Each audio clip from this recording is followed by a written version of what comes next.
Welcome to the Early Career Researcher webinar series. If I've not met you before, my name's Klinos, and I'm an early career researcher in the governance theme, and I'll be chairing today's webinar. Today we're going to hear from Mathilde, who's a PhD student from the University of Leeds, and Manon, who is a PhD student at the University of Manchester. Before we get to their presentations, I just wanted to introduce this series that we've set up. So the EDRC ECR committee thought it would be a great idea to showcase some of the amazing work that is being conducted by ECRs and PhD students in EDRC. And this webinar series, it's intended to be a really friendly, supportive space and a platform for ECRs and PhD students to present some of their work. These presentations, they might be ideas, they might be work in progress, they might be early research findings, they might be conference papers, they might be full-blown sort of paper presentations. It's an opportunity for ECRs and PhD students just to kind of get the work out there in a friendly space, practice presenting, and also hear views from EDRC colleagues. And if you're listening to presentations, it's also a great way to hear more about all of the amazing work that's being done in EDRC, and also help develop potential links between different projects. So I'd really encourage you, if you don't have time today to kind of ask any questions or reach out, but you think there's links with projects, definitely reach out to presenters. Before we hand over to Mathilde, who's going to present first, I just wanted to give a little plug for the future events that we are kind of running. So today the focus is on the governance theme. Next week it's going to be the equity theme, where we're going to hear from Marta and Megan, and then we're having a bit of a break because I think Easter and all different universities seem to close at different times. So then we'll be back on the 1st of May with the place theme. The invite, that's still being confirmed, but you'll get some invites sent out soon for that. And then we'll be hearing from Madeline and Catherine. And if there's anybody on the call from Futures or Flexibility, and you'd like to present some work, again, it can be early findings, work in progress, just some ideas that you want to put out there to get thoughts from everyone else, please get in touch with Josh, myself, or Megan. So I'm just going to stop sharing my screen. Manon, Mathilde, do you want to start sharing your screen? And whilst Mathilde's doing that, just wanted to mention that Kate Pangborn has sent her apologies for this. She is the ECR champion and the governance theme lead. Unfortunately, she has got a training course on today that she can't attend. But if there's anyone on the call that does want to get involved with ECR activities, please drop Kate a message. And there is an ECR committee that meets and come and get involved and help organise activities for ECRs and PhD students in the centre. So I'm going to hand over to Mathilde. The format of the next sort of hour will be Mathilde will present for 10 to 15 minutes, and then we will have a bit of a Q&A, and then sort of pass over to Manon, and Manon will present for a little bit of time and we'll have a Q&A there. So feel free to put questions in the chat box, or if you want to leave them to the end, that's fine as well. So over to you, Mathilde. Hi, thank you, Linus, for the intro, and thank you for inviting us to do these things. It is quite nice to be able to present things in a more informal way. And so for a little recap, I'm doing my PhD on integrating intersectional theory, intersectional and intersectionality analysis within energy poverty and energy transition studies. And so this is the early results, but still the results of my second paper for my PhD, so the second chapter of my results for my thesis. And it's something that I've presented before. And I will say exactly the same thing as I said last time I presented it. If you tell me that I have to redo it all, I will cry, because I've analyzed 700 pages of document for this, and that was a lot of pages. So it's looking at the neoliberal imperative in energy poverty policies and how we can look at them from a different angle. And I'm comparing England, Scotland, and France. So The first thing is like there's a rationale, and the contribution of this was that energy poverty as an illustration of like the will to leave no one behind within energy transition policies. They are framed, all of them, with like climate change and decarbonization in mind. So like most of the time it's within the context of climate change and the energy transition and decarbonization and climate change, we need to also reduce energy poverty. Intersectionality theory can technically support the elaboration of fairer policy, just because it's looking at people from a different way and a different angle, and I'll tell you more about in the next slides. And I also have an entire paper about that specifically when it comes to energy research. So energy theory has yet to be, intersectionality theory has yet to be used to understand the fairness of energy poverty policies and as a policy framework in the energy transition in general too. So the theory is like well fitted, as policies usually target groups along specific characteristic, and that's why it's quite interesting to see, and it's doable. And the comparative approach here allows me for like a broader scope of policy to analyze and for core learning across like cases and contexts. And the energy poverty strategies are really different in England and in Scotland, for the people who know that. And then also it's also very different in France. So then a little bit about intersectionality and neoliberalism critiques. So it's something that, as I put through my paper, my supervisors were like, I'm not sure I see the link. And I was like, wait, there is an obvious link. So intersectionality theory is elaborated in a specific context, right, of US social movements. And the theory originally addresses like systems of domination, including racism, patriarchy, colonialism, imperialism, and capitalism. So he embraced like a holistic approach to address like the issues at play. And for example, for energy transition, intersectionality questions neoliberal and consumerist system contributing to the degradation of the natural world. So justice is at the center of intersectionality and energy research nexus, really. So it's a big bit about this idea of like, well, how can we make this fairer, right? And it's a like intersectionality theory is described as a justice paradigm. And it is, in a way, this idea of like, well, like, how do we understand people's experience better in order to ensure that fairness is created or maintained? So there's a real alignment between intersectionality theory, but also like some critical ecofeminism and post-growth movements in that sense of like this holistic approach and this critique of systems of dominations that are already at play.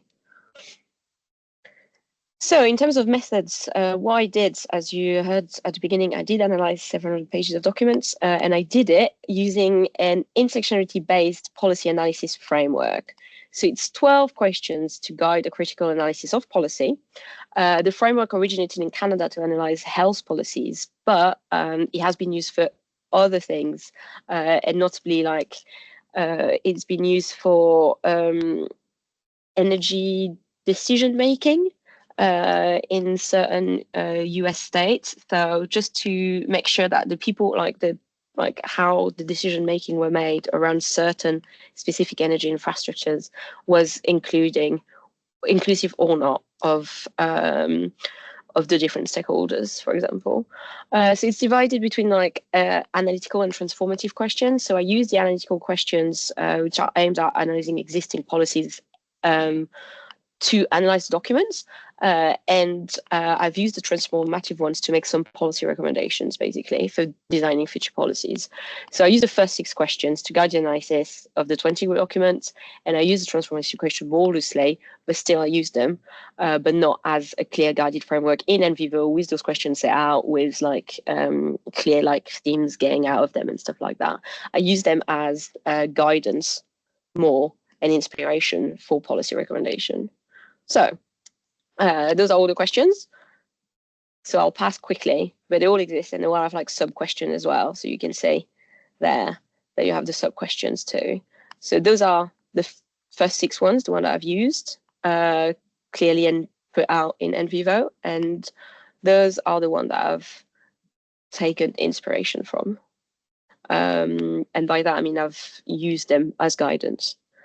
The framing of the problem. So through these questions, and if that's kind of like the first thing, what I got from is that and through all these documents, the first thing is that energy poverty is framed very differently across the cases, but there are more similarities between England and France, and with Scotland standing out because Scotland has their strategy rooted out in social justice, and that's actually put out and spelled out very quickly in their very quickly and very clearly in their strategy, which is that it stands for like social justice. Efficiency in England is the key, as most of us know, when there was a switch from the low income, high cost, which was a proportional measure of energy poverty, to the low income, low energy efficiency, which means that any household in a dwelling that has an EPC rating of C or above cannot be in energy poverty, even though they might really struggle to pay the bills. And obviously there's a full consultation at the moment by Liley, and I think a lot of people around here do not agree with Liley, but it is framed like that in the current strategy. There's a neoliberal background for all cases, but for Scotland, a lot of it is reliant on like wide policies and like UK-wide policies and funding, which obviously encourages like some market-based instruments that Scotland is not specifically being able to like intervene on. And in all the strategies, some specific groups are targeted and others are ignored.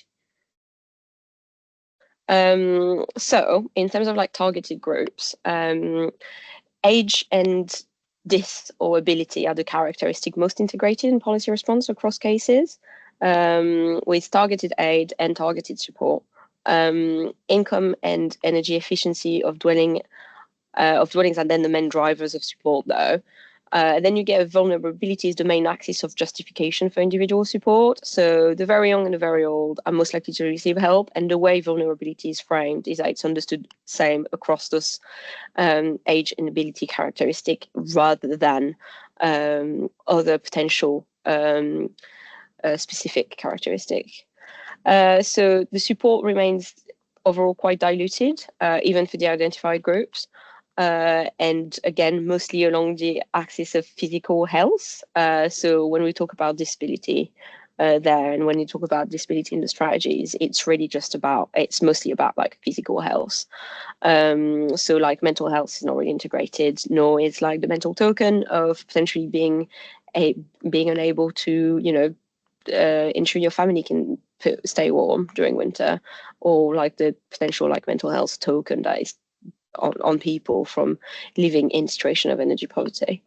And also individual existing like the intersection of targeted groups are not addressed. So the groups are divided, and for example, if you're very old and disabled, you will get a disability target, and you'll get the age supported ed, right? But you're not going to get something specific for the fact that you are doubly at risk, for example. So you get that double aid, but it's quite often it's not much. So it usually just not really covering your needs. But what comes from that as well is that there's a real invisibilization of other groups. So a lot of characteristics are ignored, even though they would support the identification of the most vulnerable groups. So for example, like gender and ethnicity are not considered as characteristics that could increase the risk of vulnerability, even though in all the strategies they talk about how single mothers and refugees and immigrants could potentially be more at risk, but they just consider that they're hard to spot and to identify. And so it's just not really addressed. In France, for the French strategy, something that was quite interesting is that there was like a longitudinal study done over a group of like 30 households, and out of those, quite a few are single mothers. And the real reason they're struggling with that is because as single mothers, they just don't earn as much, and then they have to care for a big family, and so they're really just struggling. But none of the characteristics were even like they didn't even consider that as being potentially an explanation for this. And so there's an issue of like misrecognition, or what I've been calling invisibilization of vulnerable groups. And there's an individualization of energy poverty as opposed to systemic origins, right? So we're talking about how individuals at the individual level, there could be some improvement done. So, for example, just on the household level, and there's not a real consideration of potential systemic issues. Even though in the Scottish strategy, you have to admit that there's quite a lot about like social justice in general and just like overall reduction of poverty. And finally, there's a real issue of access to governmental aid, despite some missed targets. So that's the real problem of just people just not accessing the support they could get. And it's something in all places. And it's just because it's not always automatic. So yeah. Comparative analysis in terms of co-learning. So there's a real thing of like we could all learn from Scotland, or at least in their ambitions. There's some interesting stuff that France has quite more stringent regulations than the UK in practice, notably on like landlords' obligations. So there's what we call the winter truce in France, which has been in place since 1956. And the legislation is much harder, like legislation in general in France is just much harder to overturn. The winter truce is the fact that if you don't pay any of your bills between November 1st and March 15th, you cannot get evicted, and your energy bills cannot increase. So there's no like, so you at the end of March 15th, you have to pay the exact amount. There's not going to be like a pricing or an increase on your bill because you haven't been able to pay. So there is a case for like integrating intersectionality analysis just across context. And a lot of it's thinking beyond the neoliberal imperative and beyond pricing as the solution, as the sole solution, and beyond physical health. So a lot of the documents and a lot of the way this is sought out in all three cases. With Scotland a little bit less, but still there's a lot about energy pricing and energy pricing being the issue. But at the same time, it is considered that it's the issue, but it's also something that government can't act upon, or not as much as they could. So there's this idea of like it's just an external factor and it's just exogenous to the issue, and so we just have to deal with it. When in all reality, like these things could be controlled. And there's a real thing of thinking about this from a more of a well-being economy. So I made some recommendation in terms of like the short term, and I've made them in terms of like short, medium, and long term recommendations. So in terms of short term, there's a lot of things that can be done, like just collecting more data, just being able to understand who are the people who are in a situation of energy poverty, who are these people and how can we help them, but just who are they? And just expand current schemes to actually reach targets. In medium term, 3 or 5 years, the idea is to just like be able to implement like the current ambitions and monitoring of implementation and monitoring of more stringent regulations. That could be like just landlord and tenancy, and like more radical like views on like, and just options and policy in general on like how to actually implement some real improvement for a lot of people's life. And finally, in terms of the long term, there's some deeper level changes and transformation that can be considered. I talk there about like universal basic services and intersectionality analysis, and using intersectionality analysis for thresholds, just to be able to better understand what are needs thresholds, and using intersectionality analysis to do that. And then something that I feel like I've put always, and I always go back to, is this idea of like recognition, redistribution, and reparations, right? To just ensure that there's some sort of longer term well-being strategy in place there. Finally, so there's a little bit about intersectionality theory and degrowth that I put there. That's because this is a bit of a recycle presentation. I hope you apologize me for that. But it's something I was presenting to one of my research cluster group, and that's something that is making its way in my thesis, which is a lot about like intersectionality can be like a supportive and equal tool for a lot of like the degrowth ambitions. The role of the good faith approach to intersectionality, which is the first section of my thesis, and it has a justice paradigm. So I'm happy to discuss this during questions if you have some, but that's a bit more out there. And yeah, that's it. Thank you very much, everyone. And I'm going to stop sharing.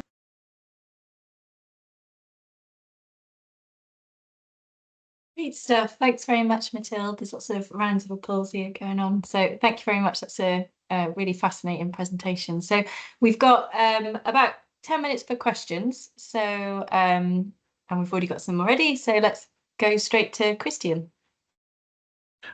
Thank you. Sorry, I didn't want to sound too eager, but yeah, I do have a question. Thank you, Mathilde, for your. How do you pronounce it, by the way? My name. Yes. Mathilde. Mathilde. The French okay. way, Mathilde. Yeah, but I mean, okay. like, I'm used to everyone just like pronounce it as you all will. sorts. No, okay, I'll sorry. understand. Okay, Mathilde. Very interesting stuff and very, very well put together. Thank you very much for that. One general point to Megan that is here in the call that you should probably she should probably approach you to discuss about your methodology, because I thought it was very interesting your approach you took. So I think that's very useful as well to know as a general point. But no, I like very much when you mentioned about the protected characteristics elements about, for example, single mothers and etc. And my question was about if in your analysis, did you find any kind of good practice anywhere on this area?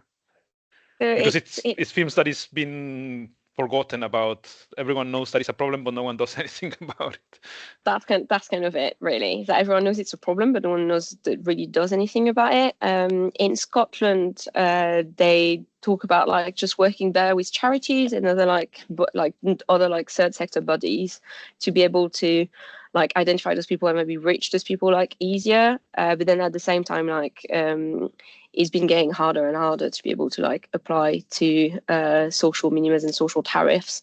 In Scotland, it's something that's getting like trickier and trickier, and it's just a complicated thing between like the financing of things. And obviously, I'd like to add like this is like a very brief overview of a very long paper, and there's a lot in there. But yeah, like so there's something in the Scottish strategy about just basing things of social tariffs, which it could be a really just good idea to just be able to reach out to people. But yeah, it's not implemented though. Thank you. Thanks, folks. Let's go over to Catherine. Hi, Mathilde. Thanks very much. That was really, really interesting. I really enjoyed listening to that. Really interested to hear about the kind of I guess how you did the research, I guess, from a more methodological perspective. I was wondering how far back you went back in terms of the strategies, because fuel poverty, as you know, is constantly evolving, and this space is being spoken about more and more politically. And I was just wondering, whether that was difficult, for you if, say, a new strategy came out, and how far back you went. Yeah, so I decided to look at current strategies, right? So obviously I did the analysis last year. So it's all documents that were published between 2019 and 2024. So why that? It's because there were things before, but things have evolved. 2019 is the last proper update of it's the very beginning of like the Scottish really put out and really like out there like fuel poverty strategy, because it's like the act that came upon and was acted upon the Parliament from the fuel poverty committee research that happened in like between like 2016 and 2018 or something like that. So like the oldest documents from 2019, but the bulk of them is between 2022 and 2024, because I just wanted to work on like the current picture rather than go back and do an historical analysis of it. Knowing that in a lot of the strategies and the big strategical documents, you get a bit of an historical of what has happened and so far. So you also get a bit of a view on that. And part of the questions is indeed like, how has it been done historically, right? So it's a balance between like using the documents and being able to bring back some of the literature on those specific points. Yeah. But yeah, I put the cutoff in 2024, and I did it over 5 years because I also analysed some parliamentary debates. And so like I just had to pick up a cutoff point, because some of these things were just from before, and just like I didn't like, if the policy is not in place anymore, then it's not relevant to talk about it now. So yeah, but it was a ponder. Great, thank you. Yeah, it'll be good at some point to hear about your sort of thoughts on the sort of more historical movement of the policy strategies in each country. But yeah, thanks very much. Thanks, everybody. Is there any other questions? I'm going to sneak one in and just, oh, Josh has got his hand up. I'm going to get in there first. Sorry, Josh. When you talked about more data, Mathilde, what sort of, if in an ideal world, where would you like to see the more data? It's just about being able to have like more like sector aggregated data, but just having like data like that is like disaggregated by like different local characteristics, so we can, and it's a tricky one, you know, because like the more you know about people, the more potential you have, the more potential the harm you can do as well. So there's a real balance of like being able to just have a better view of who is in this situation of energy poverty, and not just where they live and how much they earn, but who are they? And I think there's a lot to do there. Just being able to have like sex segregated data as a first thing at the UK level. Currently, it's not always the case. So that's a good first steps. But then there's a lot more that can be done. In France, for example, you don't get any type of called ethnicity oriented analysis. So because the idea of the French government is that they're colorblind, they don't see colors, so therefore thereby they don't exist. So if you don't see racism, then it doesn't exist. That's kind of the way it's done. So just being able to have some of the things, yeah. Thank you. Josh, did you want to quickly ask? Yeah, perhaps just a really super quick question. I quite like you talked about we could all learn from Scotland, then in terms of their ambition as they're going to be the big caveat. I wonder if you could just tell very briefly about this kind of implementation gap between what Scotland has at perhaps the higher policy level and perhaps what you're seeing at that lower kind of implementation level. So there's a huge thing about like the ambitions of Scotland are also stunted by the level of devolution, by the current level of devolution between the nations, right? Between UK nations. So there's some of that. There's a lot of like anything that's linked to like the energy market is obviously decided at the UK level. And then there's a real thing in terms of like, so in terms of implementation, it's a real thing in terms of like monitoring for Scotland. They just don't really have the they are struggling to reach a lot of like the rural populations, for example. They are concerned with like very specific issues that aren't that aren't ones that are dealt with that could be dealt with at the UK level or could be considered at the UK level, because the rural populations are just, so it's off grid, they're harder to reach, and it's just not considered at UK level, because in England or in Wales, like, you don't have that issue, right? So there's a lot about that, but then in terms of ambitions, they also have this view of just like overall reduced poverty, and a lot of it relies on other UK government will to actually support those ambitions as well. So it's I think the devolution, like the level of devolution, is the real issue. Great, thanks everybody. So Mathilde, there's some things in the chat that Christian's just put in, so I'd encourage you to have a look at that, and also feel free to kind of put any pre-papers or links to your old papers in the chat as well, because it seems that people are really interested in your work, and it's a great place to plug your own work, because you're doing a great job. So we'll pass over to Manon then. If anyone else does have any other questions for Mathilde, feel free to pop them in the chat, or reach out in an email. And yeah, and over to you, Manon.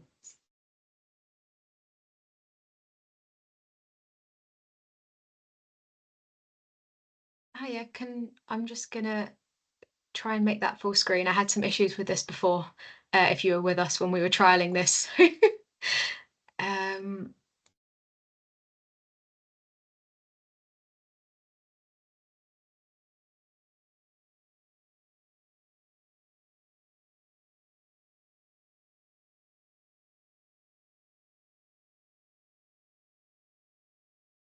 That's full screen for us, Manon. Okay, perfect. Can you see your notes? No, and also it's there we go. Right, I think we'll be fine. Okay, If right, it over to you disappears then. at any point, let me know. We will do, yeah. Okay, so today I'm just going to be presenting the results of the Photovoice element of my PhD, which will form the basis of one of my empirical chapters. I'm also presenting this work next month at the Housing Studies Association conference in Sheffield. So this presentation is sort of almost a practice run for what I'll be presenting then, but it's by no means a finished product. So I'm really happy to hear any comments or input that anyone might have.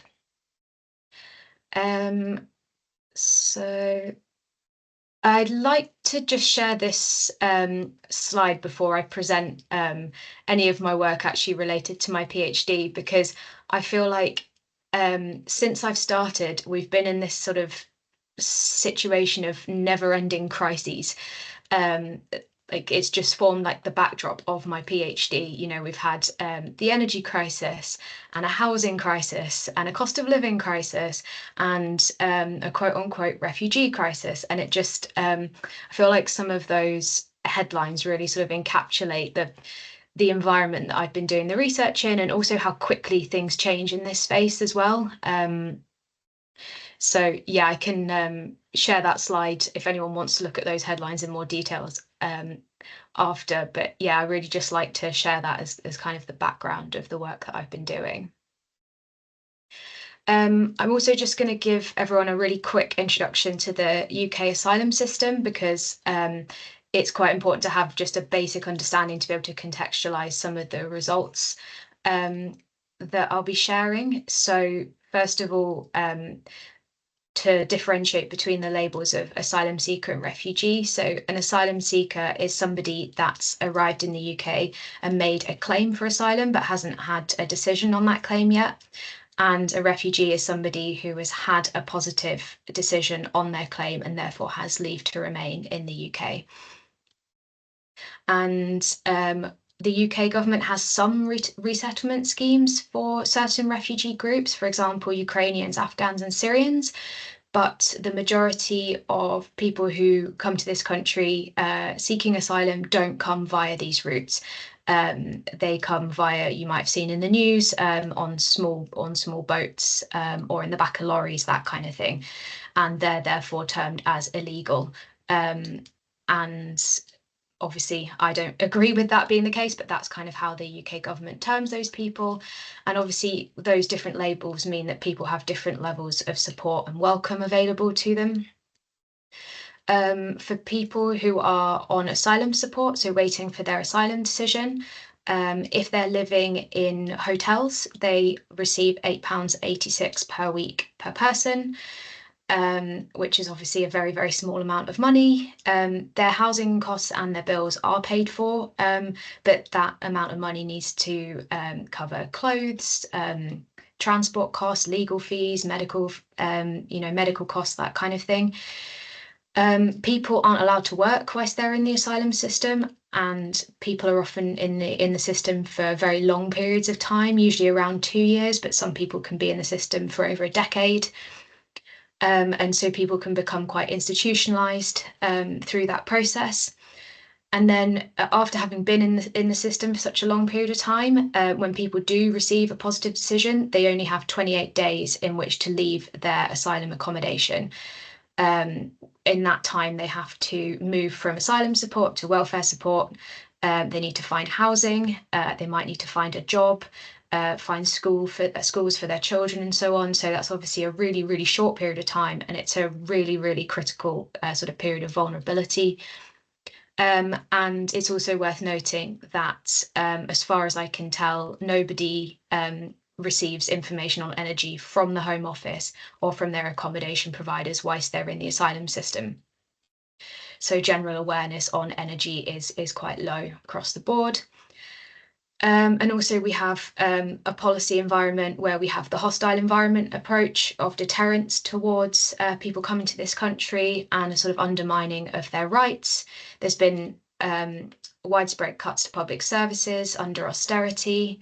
And through that, there's been an increasing reliance on the voluntary sector. So there's more people and less money to go around. So there's a hugely strained voluntary sector trying to do their best for this group of people. And then obviously in the background, we've got this really acute housing crisis and cuts to social housing. And that's particularly the case in London. So with that quite depressing picture in mind, I just want to outline how I'm looking at energy poverty, how I'm understanding energy poverty. I'm using Bruzarowski and Petrova's definition that it's where households are unable to access materially and socially essential energy services. And that's kind of been attributed to this classic triad of drivers, which are around the points of the triangle: low income, poor efficiency, and high energy costs. But there's also a lot of systemic and institutional conditions which underpin that. So I've added around the edge some of the ones that apply in the context that I'm looking at. Obviously, energy poverty has really serious repercussions for mental and physical well-being, social exclusion, employment, education, and critically for refugees, integration outcomes. And energy poverty particularly affects people who have existing vulnerabilities, such as people on low income, people with certain disabilities, minority ethnic groups. And I've put a question mark after refugees because this is what my PhD is trying to find out. We actually don't have any data on the level of energy poverty experienced by refugees in the UK at the moment. There's very limited studies looking at that issue. Quantitative data is a particular problem. A lot of refugee charities have issues with this as well.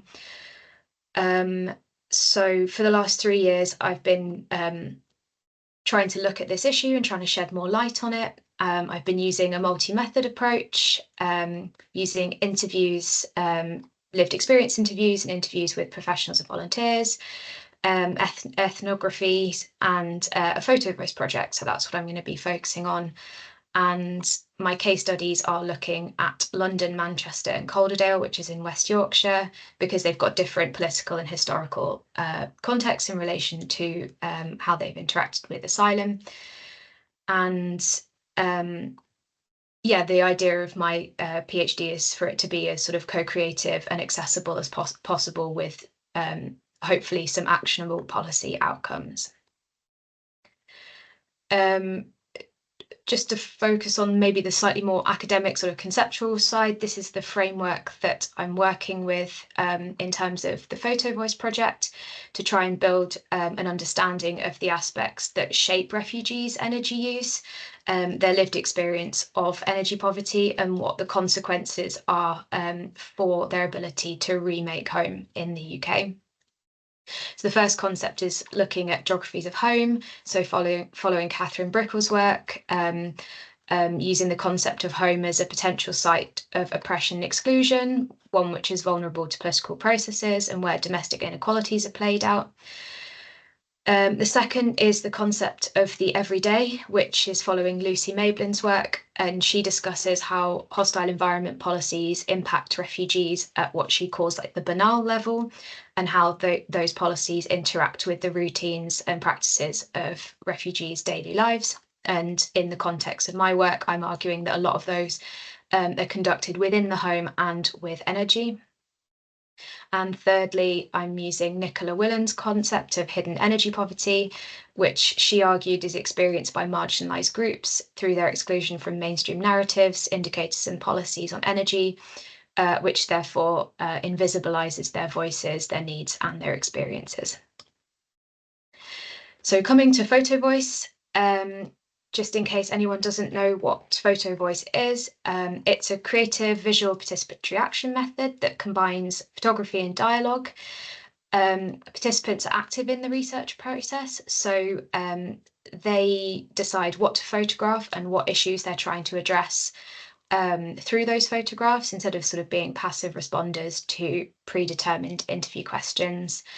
And it's also been used as a method for enacting change and raising awareness of issues amongst communities and policymakers, and for being able to shed light on issues that usually go unseen. So I carried out the project with 7 refugees living in Greater Manchester, in partnership with a refugee rights organisation, in the autumn of last year, and it was carried out in 3 stages. So firstly, we did like an exploratory workshop where we talked about the energy issues that people might have been facing and what was important for them. So the image on the right hand side, it's probably very small, but that was like an ordering exercise we did of how important they felt certain energy problems were to them. The participants then went away and took photos on those issues for 2.5 weeks, and I got 64 photos back in that time. And then we had a one-on-one photo elicitation discussion. Usually with Photovoice, those discussions take place as a group, but I didn't get ethics approval to do that. So I had these one-on-one discussions with people, which actually was quite useful in a way, because I think there was some quite sensitive issues revealed within those interviews, and I don't think they necessarily would have felt comfortable revealing those as part of a larger group. Although the benefits of doing these interviews as a group is that people can obviously build on each other's responses and respond to each other's photographs. So there's pros and cons of doing both, and I think maybe nuances were missed in, there were opportunities in both ways of doing things. I then analysed and coded the photos and transcripts of those interviews side by side to pull out the recurring themes. So the first theme that I've grouped the photos and responses into is the erosion of well-being as a result of energy-related worries. So all but one of the participants were struggling with the really high cost of energy bills and generally making ends meet, feeling warm enough at home, and that they felt that had got worse through the cost of living crisis and the energy crisis that's obviously still ongoing. And low mood, anxiety, and just really general poor well-being as a result of those worries were raised alongside the pictures of the household appliances. And those appliances sort of were representative of the trade-offs that they were having to make when they were navigating like daily life on really low income. So you can see through this quote, Boris tells us that before he was able to take a bath or shower for as long as he needed, but now every time he does something that's really should just be an everyday taken for granted action, he can't, because he spends the entire time worrying about how high his energy bill is going to be as a result. The second theme that I identified was the range of negotiations, coping strategies, and also the burdens of care that being in energy poverty sort of creates for people. So, for example, Abdullah has post-polio syndrome, and that makes him really susceptible to pneumonia. So he has to keep his heating on a lot to avoid getting sick. And then as a result, that means that he says most of his benefits go back to his energy bills. But that means he has to really be careful with his budgeting so that he doesn't go hungry at the end of the month. And he also told me that he's unable to buy, non-essential things. So he just spends all of his money on bills and food. The second part of that, looking at the sort of burdens of care. So Rafia has really bad problems with damp and mould in her house. And so the picture here you can see is of her son's shoes and the level of mould that's growing on those shoes from living in a damp and mouldy house. And she was telling me about the burden that creates on her, the cleaning, the reorganization of her living spaces to prevent illness for her and her son, and so that her possessions didn't become as unusable as those boots, and also the stringent sort of ventilation routines that she has to employ to reduce the humidity in her house.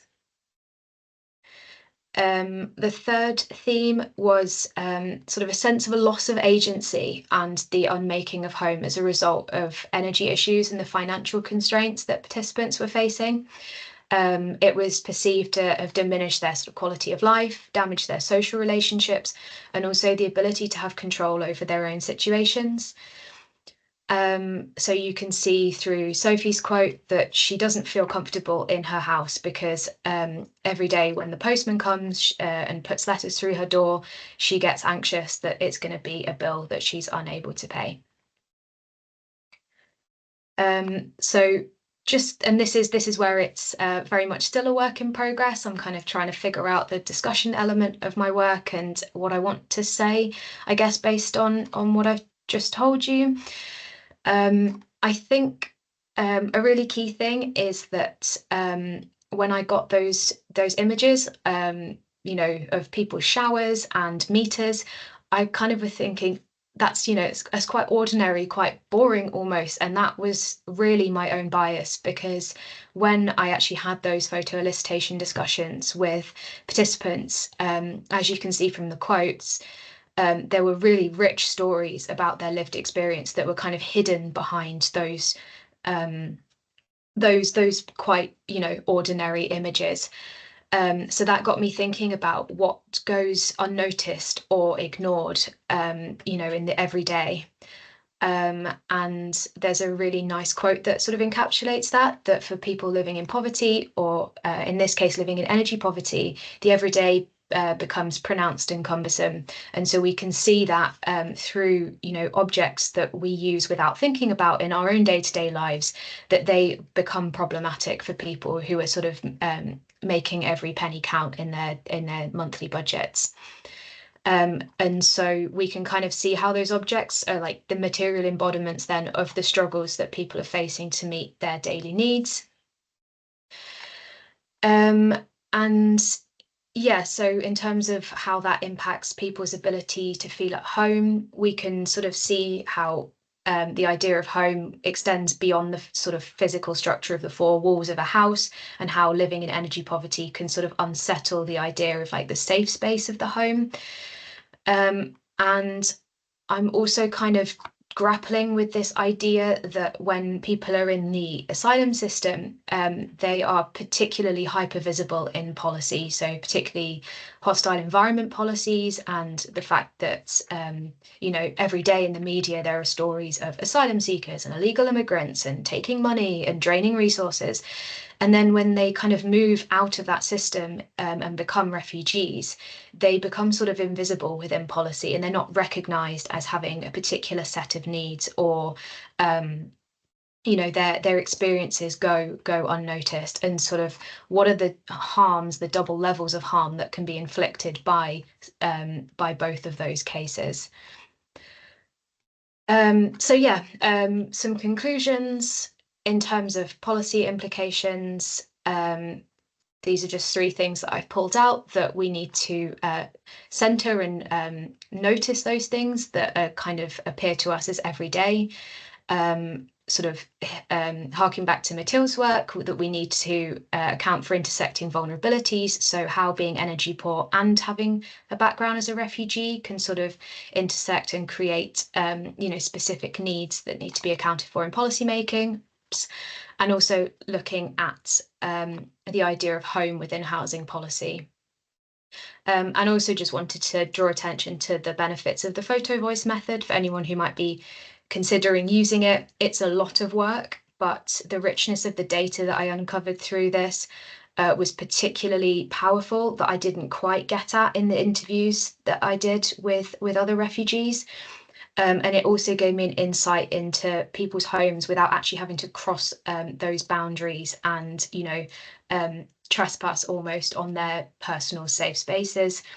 And also through those photos, we can actually see how energy, which is quite an intangible thing, that kind of really comes to life and is made visible through those photos. So I hope that made sense, because a lot of it is still, like I say, stuff that I'm trying to figure out. But yeah, I'd be really happy to hear any thoughts or questions that anyone might have. Thanks very much, Manon. I'm not sure if you can see it. There was lots of clapping then going on. And we've already got a couple of questions, so we'll go straight to them. So Mathilde.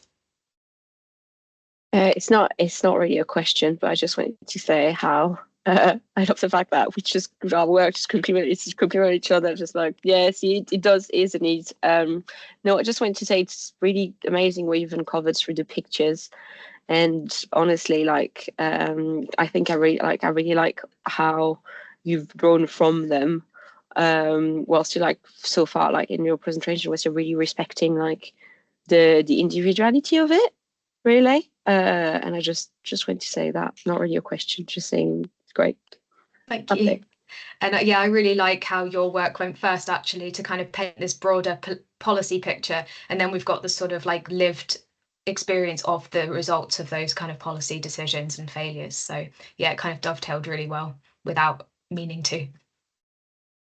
Yeah, very complimentary of each other. So, Christian. Sorry, a quick point. Thank you, everyone, and thank you, Manon, for your presentation. I think it's very, very interesting. We have had some discussions previously. I'm sure you may remember about this, and I think it's an area that is definitely worth exploring more. On the point of the Photovoice, because I really like that, and I'm discouraging Megan to do it the same, but I cannot force her, of course, because we're working in her PhD project on that. But it just came to mind, and I actually completely agree with your point on that. It gives you that richness of information that you might not get otherwise. We have some colleagues here in Strathclyde, and I think that we're collaborating with people in Bristol, a project called GLOW. With people from architecture and doing various things. They were looking more of as community / household level engagement with sustainability initiatives, things like that. And they use pictures, photos of their living environment rather than whatever the problem is, let's say, with the idea to understand a little bit more about their daily lives, as you rightly suggest. And I thought that was absolutely amazing, because it really tells you many of these things that you highlighted as well. In this case of, for example, people, sorry, someone just shut the door. The example of the ability to engage with energy and energy systems and new technologies and time of use tariffs, things like that. And it changed a lot for the people that could do it. They lived in a nice setting, very organized, very kind of easy place to live in, and the people that were having more chaotic lives, there were things all over the place, and maybe not because they were not untidy, but because they have a very chaotic life with lots of work, and maybe single parents that need to juggle 200 different things at the same time, and these people could not engage with this. So it really reflects that lived experience that is very difficult to put into words, but when you see it in a picture, like, totally get it. So congratulations on that. Keep the good work. And if we or Equity team or anyone can give you a hand with anything, just give us a shout. Thank you. Yeah, I'll look into that. Was it GLOW as in GLOW? The project. Yes. Thank you. Yeah, perfect. Great. Do we have any other questions for Manon? I've got a question. I'll go with my question, and then if anyone else has, we've probably got time for one more after this. I was just going to maybe fitting in with some of your other work that you've done as well. Who do you think is best positioned to maybe help sort this out, or kind of give advice and support to the people that are finding themselves in these sort of environments? Like, is it sort of informal networks in through communities, or the government, or multi approaches, or is there like a set body that needs to be created? Or yeah, just wondering to hear a perspective from the participants' point of view as to where they would like to maybe get information from. I think because there's no sort of official information that's given to them at the moment, they often turn towards community networks and relying on people that have been through the system before them. And whilst that's a really valuable source of information, some of that is actually not quite right or inappropriate. So there was lots of stories, for example, of someone told me, oh, their friend had said they should go on a prepayment meter because that was the cheapest way to do it. And obviously that's appropriate for some people, but it's not appropriate for others. And so yeah, I think it's going to have to be a multi-level approach, because there needs to be some kind of recognition in government policy that refugees are a vulnerable group. I'm sure Mathilde can speak to this more, but they're mentioned in the Scottish policy, but not in the UK-wide one. So I think it's got to start there, and then using those sort of trusted intermediaries like refugee organisations, charities, and using those networks that people trust and rely on already, because they don't necessarily trust government authorities because of the experiences they've had with the Home Office. Like even Refugee Council has just undergone a rebranding because people associated the fact they were called Refugee Council with local authorities, and there was therefore like that issue of mistrust. So I hope that answered your question. That was quite a roundabout way, but No, that's great. Thank you. We'll just pass over to Catherine for the last question just before. Hi, Manon. Yeah, again, really interesting and great presentation. Thank you. I'm not sure if I heard you correctly, so my apologies if I've misinterpreted what you said. But you mentioned about your case study selection, and again, I'm banging on about this today for some reason. London, Manchester, and Calderdale, and I think you said that they had different political or historical approaches to how they dealt with people seeking asylum or refugees. And I just wondered if you could perhaps expand on that, because that sounds super interesting and I actually don't know anything about that. So I was just, yeah, interested to follow up on that. Sure. I mean, that's like nothing to do with energy, but in terms of political history, so prior to the 1990s, I think a lot of there wasn't what we have now, which is the dispersal policy. So a lot of people seeking asylum and refugees sort of congregated in London because it's a super diverse, big city with existing communities and networks and services. But that also created a lot of strain on housing and local authorities. So the dispersal policy was introduced where when people are in the asylum system, they can be sent to anywhere in the country. It's called no choice dispersal. So that was the idea of that, was to alleviate strain on local authorities and housing in the southeast and London, and sort of shift to other places. So Manchester and Calderdale were two sort of classic reception areas, as it were, because local authorities got extra money for putting up those people seeking asylum. And so then you've obviously got Manchester as quite a big, diverse city, and you've also got Calderdale then in contrast as like a post-industrial, relatively rural borough. So then there's quite an interesting contrast with the services and support that people are available to get when they're in each of those places, when they're dispersed there, and then how they're welcomed. I could go on about this for quite a long time, but hopefully that's just quite a simple overview. Yeah, that's great. Thank you. I never knew about that. So yeah, I'll probably follow up about that with you. Thanks. No worries. Great. So I think we have got to 2 o'clock. Well, just past 2 o'clock. So apologies everyone for my timekeeping here. That's my fault. But thank you very much to our speakers, Manon and Mathilde. There were some great presentations to kick us off. Hopefully we will see you all next week for the equity theme. And I don't know if you all saw, but Josh's message in the chat said that we have got the futures theme sorted out as well. I've misplaced my emails, so apologies, Josh. I know you've been hard at work organising all these, so thank you very much for that. So yeah, thanks very much, everybody, and we'll see you next time. Thank you. Bye. Cheers. Thank you all.